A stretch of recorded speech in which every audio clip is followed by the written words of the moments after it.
Hello, welcome back guys to Amalia Projects here. Today in this video I'm going to show you a tutorial how to download files simultaneously in Google Drive on Android. But before it, I have you guys click subscribe and the bell button to support this channel. And so now without any further ado, let's get started with the video.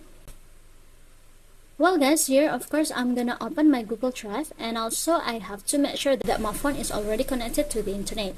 And if you wanna download it simultaneously, you just have to tap and press for a second like this, and now select the files that you wanna download. Or if you wanna download all the files, you just have to tap on this icon, which is select all icon like this. If you wanna download it, you just have to tap on this three dots icon, and now we're going to this download options at the pop-up, you guys. Just tap on it.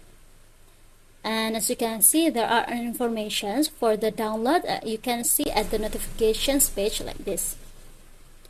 So yeah, I think it's enough guys, a tutorial from me how to download files simultaneously on Android.